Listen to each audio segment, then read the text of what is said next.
this rejoicing is no ho-hum rejoicing. This is no just kind of calm whistling on the way home, being glad that dinner's there. This is with all of the energy of the infinite God's heart and with all of the energy of the infinite God's soul. I think it's easy to assume that God's love is steady but subdued, that he's more patient than passionate. But that's not how this text talks. I'm Dan Kruver. In this episode of Light and Truth, John Piper shows us what it means that God's heart is for his people. This seminar was originally delivered at Bethlehem Baptist Church on Wednesday night, March 11th, 1992. There are three promises in these verses, and they get increasingly better. So let's just take them one at a time and make sure we highlight them. The first one is in verse 40, I will not turn away from doing good to them. And I ask, in view of all the painful things in the world, how can that be? What does that mean? And what are some other texts? He will not turn away from doing good to his people, his covenant people. And I think the answer is very simple. It means he will not turn away from doing them good. Or putting it positively, he will keep on doing good to you. God never does anything except good to his covenant people. Period. No exceptions. I think that's what that means. Never. The question is, what about disasters? I mean, that's another way of asking what I've asked here, I think. When God says, I'm going to bring disaster upon you, does that mean he stopped doing good to them? And here's my answer. For those who are part of the new covenant, it's a new covenant promise. This is not a promise made to physical Jews. This is a promise made to those who are in the new covenant. That's always a remnant flow in the big flow of physical Israel. Okay? And so the disaster that comes upon physical Israel as they're swept away into Babylon brings judgment and final condemnation for all of those who are not part of the new covenant. But for those who are part of the new covenant, the Daniel types and the Shadrach, Meshach, and Abednego, and for the Jeremiah types, and a lot of others, I have no doubt, it was a refiner's fire.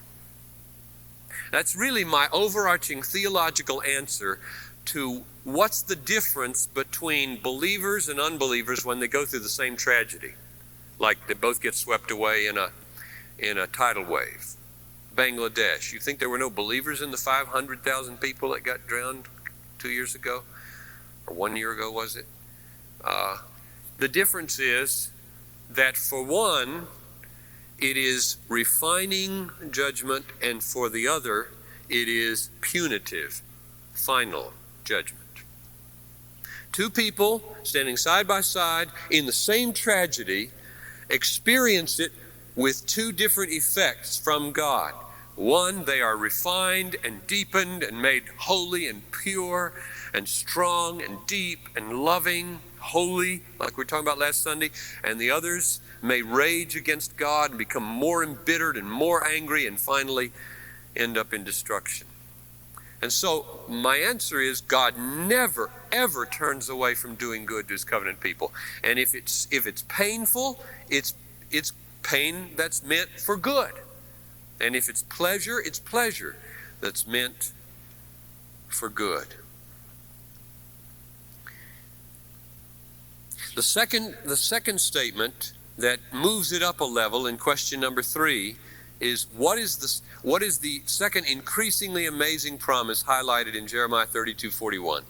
And the answer is not just that I'll keep on doing them good, but verse 41 says, I will rejoice in doing them good.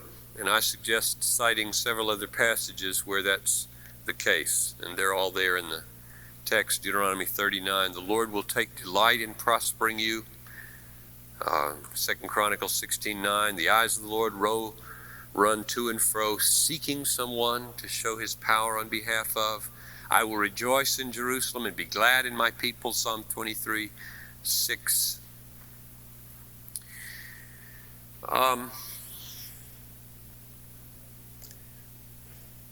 God rejoices in doing us good.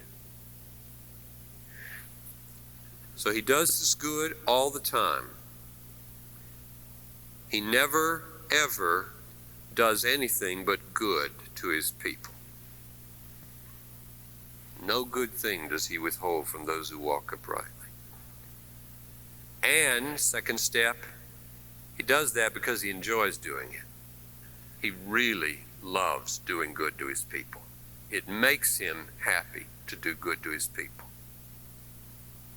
Now, question number 5, I want to ask because he is a God of judgment, and he's a God of wrath, and a God of threat and warning. And so I ask, where does the Old Testament teach that the emotional energy behind God's anger is not equivalent with the emotional energy behind his mercy? See, I think it's a mistake to say that God is a God of justice and God is a God of mercy, or God is a God who warns and threatens and God is a God who promises, and then take those as having equal or equivalent emotional energy behind them. He does this with as much emotional energy as he does this. Now, where would I get that idea?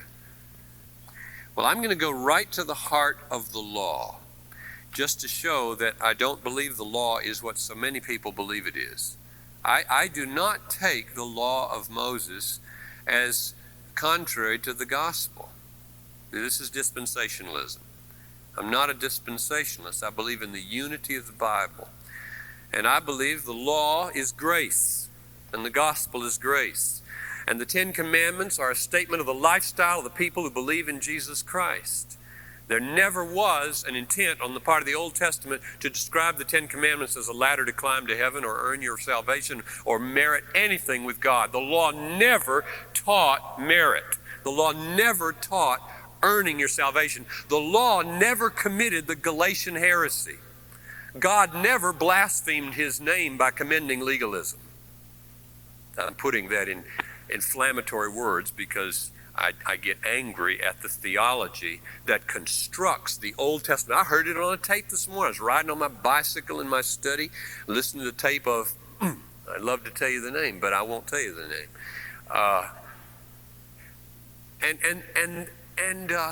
He went on about how angry he gets at Christians who go back to the older Testament and get all messed up by it.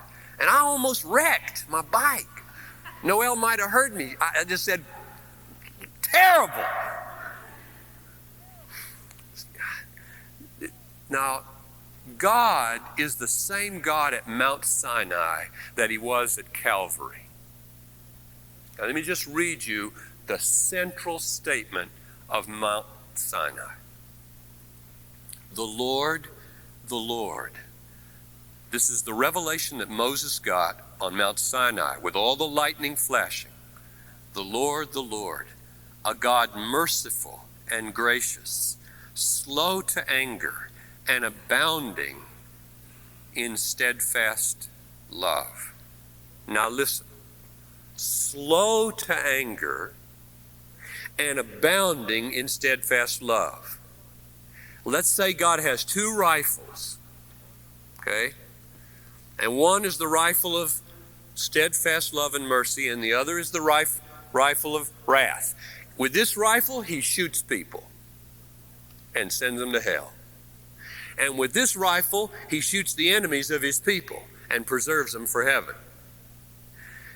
The point of that is to say this rifle has a very stiff lock on the trigger, and this rifle has a hair trigger. Isn't that what that means? He is slow to anger. So he does not pull this rifle out quickly. He doesn't pull it out easily. He is slow to pull it out. And this one says he abounds in steadfast love. I think it means it's the opposite of slow. It's quick. And therefore, I don't think there's an exact equivalence between the emotional energy that flows into judgment and the emotional energy that flows into mercy. This is enough to sweep away the whole universe because God's God, and we ought not trifle with the wrath that he has against sin, but this is more, better. Question. Mark, you had a question written on your face. For those who couldn't hear, Mark is pointing out that when Moses came down and they were worshiping the golden calf, God was furious. Moses threw the things down, and God was ready to blot the whole people out. And other stories like Asa, the king, who went and sought help from Egypt or took counsel from others, and God was angry and gave him a judgment. Now, let's just take those two illustrations. The point of the book of Exodus is that he did not wipe the people out. Again and again and again and again they should have been wiped out. Now if you ask, I've asked often why that little interchange there where God lets Moses prevail upon him like a lawyer who makes a case in heaven, and God says, I've made my decision, I'm going to wipe them out, and Moses says, I have a case to make with you, and I have some arguments to lay on your table, and he lays them on the table, and God says, yeah, those are good arguments and I won't do it. I think the point of that story is to show those are the kinds of arguments that are always working in God, and he just lets this little scene develop in order to make it plain to Moses and us and the people why he didn't blot them out. Had he not had that little interchange with Moses, where Moses says, what about your name? You know, the people are going to laugh at you. They're going to say you brought them out into the wilderness to slay them, and you couldn't bring them into the promised land. And the point is, I can bring them out. I can bring them to the promised land, but you're right. I am concerned about my name, and that's why I'm not blotting them out. They're not so great. I'm always resting ultimately on my love for my glory. But now, let me just make sure we don't miss the point of the book of Exodus and the whole law. That God is slow to anger means he brings them all the way through and shows mercy on them again and again and again. And if you say, well, boy, wasn't it an overreaction for God to sentence Moses not to go into the promised land? Well, I'm not God, and I'm not going to call him into question, but I would just say, all things considered, it was better for Moses that he not go into the promised land. But I didn't sentence him to judgment. We know that because there he turns up on the Mount of Transfiguration in the New Testament, talking with Elijah and Jesus. Let me move to step number 3. In this. First step, he will not turn away from doing them good. Second step, he will rejoice over them. And the third step is in the last verse 41, where it says, I will rejoice in doing them good, and I will plant them in this land in faithfulness with all my heart and with all my soul. That simply takes I will rejoice in doing them good up a step and say, this rejoicing is no ho-hum rejoicing. This is no just kind of calm whistling on the way home, being glad that dinner's there. This is with all of the energy of the infinite God's heart and with all of the energy of the infinite God's soul. That's why I say it's almost too good to be true. It's almost unbelievable that God would, as part of the new covenant promise, say, I'm going to pursue you with good, with all my heart and with all my soul. So I ask in question 8, what 2 images in the Bible get at this intensity of all my heart and all my soul? And the 2 images are honeymoon and the homecoming of a lost son. Let's just look at those briefly, because we really need help here to get at the emotional intensity with which God is pursuing us with good. Isaiah 62:4. You shall no longer be termed forsaken, for your land shall no more be termed desolate, but you shall be called, my delight is in her. That's your name now. My delight is in you. And your land shall be called married, For the Lord delights in you.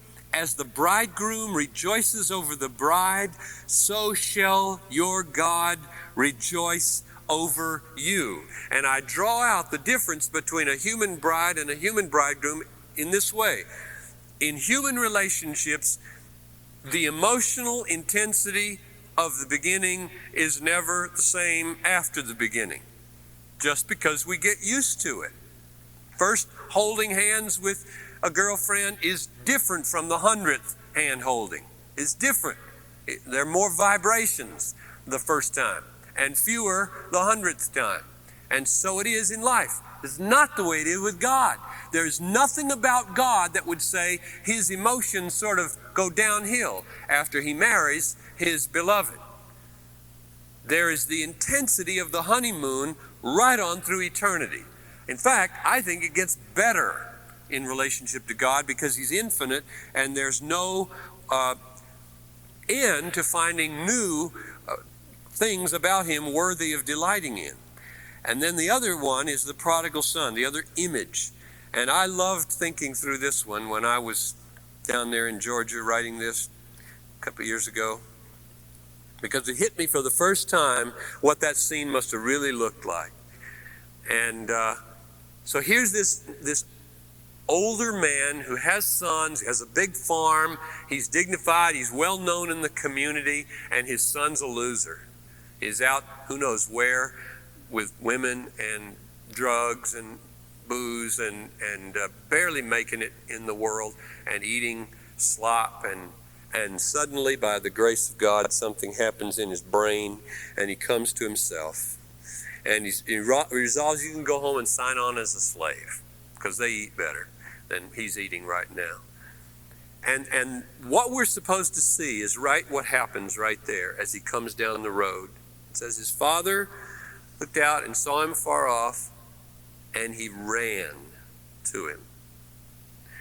Now, you really must. Have you all listened to Keith Green's Prodigal Son? It's about a 10-minute song. And if you haven't, I really recommend it. I think more than any other artistic rendition of this reality moved me several years ago. I listened to it again and again and again until it got old. But there's a picture of this old man running towards his son. Now, old men don't run. Old, dignified Jewish men with standing in the community don't run.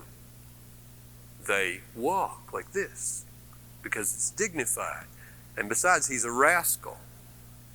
And so you got to picture this guy pulling up his gown like this between his legs and holding it like this with one hand and running with all his might, with one arm out and one arm holding up his, whatever they call those things, his tunic. And the look that must have come over the boy's face with the smell of the pigs still on him and ready to sign on. And here's his father, not like this. Yeah, now what's he going to say? I'm sure I'll trust him a mile. Instead, running toward him. Now, I think that's Jesus' way of saying what Jeremiah said. I will rejoice over you and do you good without stopping, with all my heart and with all my soul. What we were to see in that father's running is with all my heart, God's heart, with all my heart, with all my heart. I'm running. Thank you for listening to this episode of Light and Truth, where we are committed to providing God-centered preaching to help you see Christ clearly and treasure Him truly. I'm your host, Dan Kruver. On our next episode, John Piper concludes our three-part series, With All His Heart, with a seminar titled, Hope That Pleases God. I hope you'll join us. For more resources, visit desiringgod.org.